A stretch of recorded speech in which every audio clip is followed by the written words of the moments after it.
Good afternoon, ladies and gentlemen, and welcome to another Propagandacast with me, Imperial Dane, the master of propaganda, and I have today a 1 versus 1 on Sturzdorf. Yes, indeed, we are having a bit of Sturzdorf again today.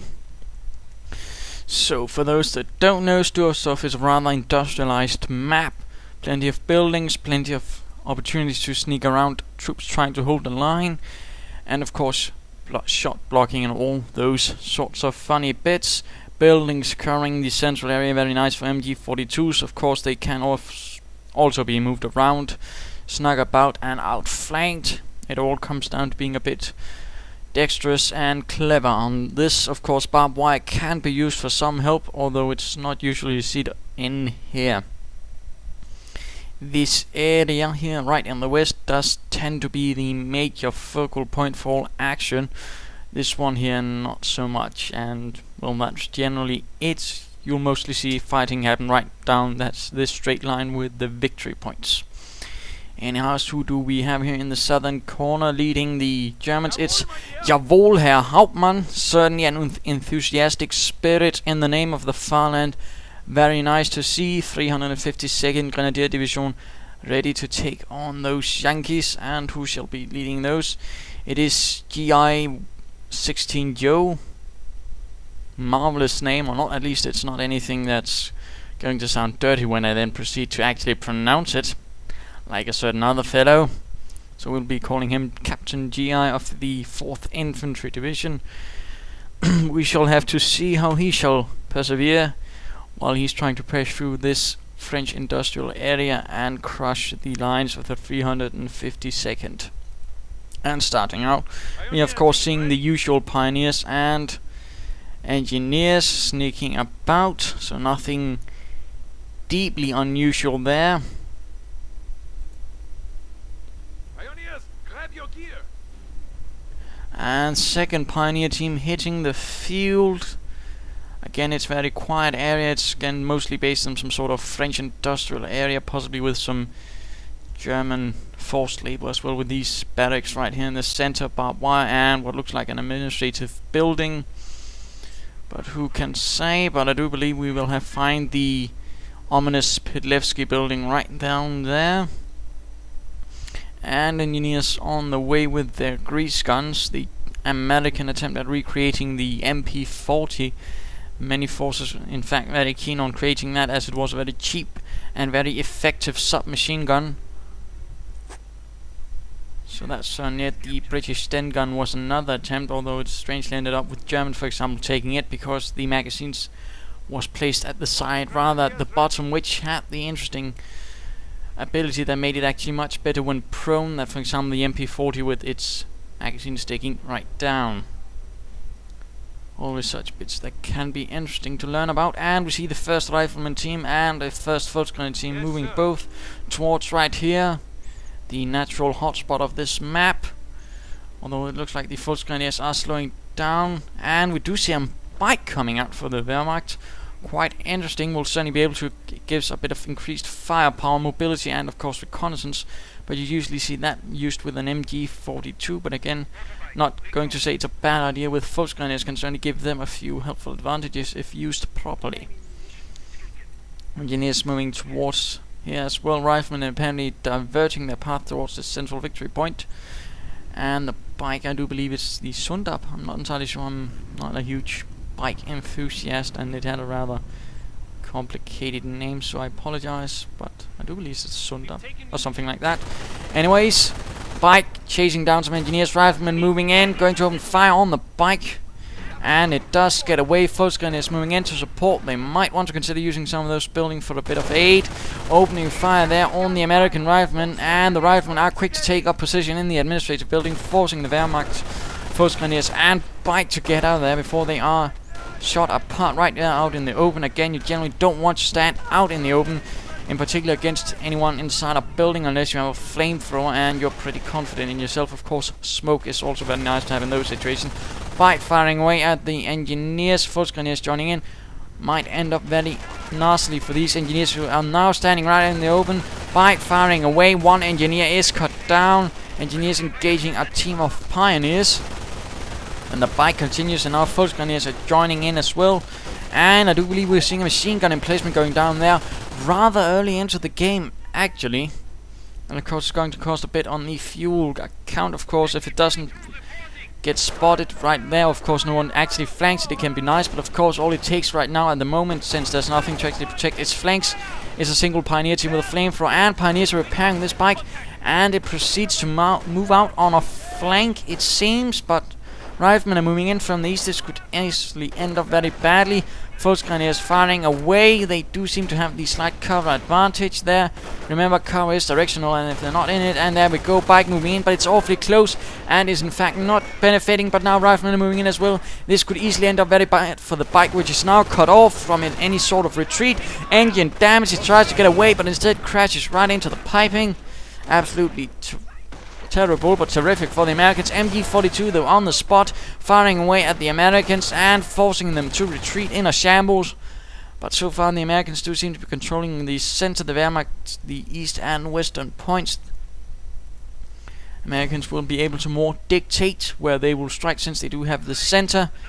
The Wehrmacht though will hold most of the territory, but of course with the mobility advantage to the Americans, that could easily change.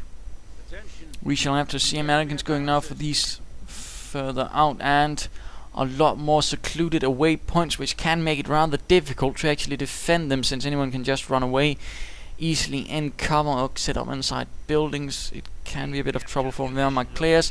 Grenadiers down to 2 men might want to consider getting back for reinforcements, or at least, oh, there we go, laying down some barbed wire to really deny the American any sort of mobility, so that's not a bad idea, but of course also a bit here might be helpful to really strengthen the grasp with this MG42. Creek Barracks going up rather swiftly, in fact. Only a bike, a Grenadier team and an MG42, that's quite swiftly, but not a lot of riflemen either for the American commander. Of course, resources are being spent at machine gun emplacement, so that could explain something. But a rather bold Wehrmacht commander of the 352nd and a rather defensive American commander who just lost 2 riflemen in a single burst, and Grenadiers retreating. Engineers seizing the eastern part now. Question is, what will we see? Will we see another MG emplacement, or will we see something else? But he's really operating at the minimal amount of infantry, and Mr. JawohlHerHauptman has finally gotten a second Grenadier team, so that's certainly not a bad idea. And we do see a Grenadier team. Of course, it doesn't know that there's a machine gun emplacement up though, so it's a bit curious why he's going for that. I mean, for all he knows, his opponent could have been rushing for M8, in which case he might just be caught down with his pants around his ankles. But there you go. Instead, that's not the case, and now we are finally seeing some further riflemen and a supply yard, so we might also see some attempts at getting some vehicles. Pioneers engaging engineers with flamethrowers. One Pioneer going up in flames, running around a bit, and then dying out. Riflemen moving in large forces. Grenadiers detecting the machine gun emplacement by actually walking into its arc of fire. MG42, rather nice position as you can spot there, but of course Riflemen can ignore this. But the MG42 gunner is not fooled and instead suppresses those chaps running up to it. Grenadiers and Pioneers are moving in. Riflemen from the west. Not a bad idea to actually approach it from both sides of the firing arc. That way you can actually focus down the entire force. MG42 gunner barely makes it out there. That was extremely lucky and risky. Grenadiers now engaging them, and we have the 1st Grenadier team joining in. More veteran parts of the 352nd. The Grenadiers more representing some replacements that have just been thrown in. The more newer parts of the division. And we see some engineers joining in, hiding between the buildings. We'll certainly deny any direct assaults, and we see Panzerjets going up for these Grenadiers, so not a bad choice. And we are seeing the motor pool going up for the Americans, so we will probably be seeing some armored cars very soon.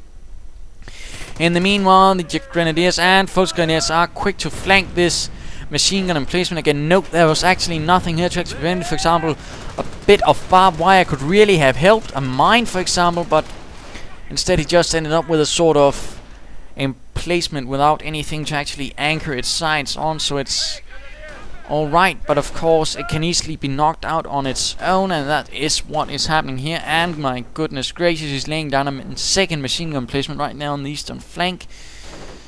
Not perhaps the best usage, but it is going to be a bit harder to flank though, so that's a small blessing. And the first machine gun emplacement goes up in flames. Americans routing up for a fresh assault. Motor pool is ready. We'll probably see an armored car soon. Grenadiers sort of watching over these false grenadiers, although I might recommend setting up behind these oil fuel barrels at least, so they could at least get some cover. American moving in force. 18 riflemen, certainly a good solid squad and a half. Although some of the riflemen are quick to drop since they are badly wounded. False grenadiers and grenadiers setting up behind the fuel barrels, or at least, nope, they are retreating further back. Troops hitting the machine gun emplacement right there as we're talking. MG42 setting up in the administrative building, and of course blobbing can easily be stopped by an MG42. In fact, units so closely bunched up will in fact take increased damage from machine gun fire, so that's also a rather reason not to do something like that. And pioneers fighting with the engineers. Who will win this duel of fire? Apparently not the pioneers, as the machine gun emplacement can still fire away at them. Engineers though catching on fire, the fuel tank exploding.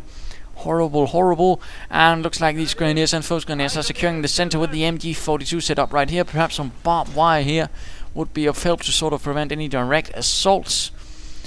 Still nothing out of the motor pool though, but there we go. Sparks flying, and we see some blue lights coming out as well, I do believe. Yes indeed. Welding going on. Very mysterious. And we have another grenadier team hitting the field, and we see assault phase and Sturm armory going up, and riflemen again moving out in mass. False grenadiers pulling back, and so do these grenadiers, who certainly could be using a medic pack. MG42 firing a bayonet, but that's a bit too far away to be of great help against these riflemen, who are certainly sneaking about at the edge of it. And we have a T-17 armored car, the T-17 being a vicious one. Got quite a bit of health after the last patch, which ensured it had more starting health than a Greyhound, but once with Veterancy 1 it will have the same amount of health as a skirted armor graded Greyhound, so it's certainly a bit easier on the munitions, if that's what you're wanting. T-17 though taking a few rear heads from Panzerhex and Panzerfaust, but now riflemen are moving in to support it. Second team though taking a point while the rest of their troops are engaging the enemy. That's a bad move, and we see a grenade killing a gunner and a grenadier. Might they knock it out completely? We see Veterancy 1 for those riflemen. Riflemen should really consider trying to fire away at those MG42 gunners, but no, instead they continue moving. Airborne dropping in, but looks like this MG42 gunner will be swift to get away once more with a sliver of health remaining and a cheeky grin on his face, although I probably shouldn't be so cheeky considering he continually loses his comrades, but still he has quite the luck. And we see the Puma armored car getting ready to move out into the field. We'll certainly be able to provide us some slight increased firepower against the Americans, although if he gets another armored car it's not going to be so helpful.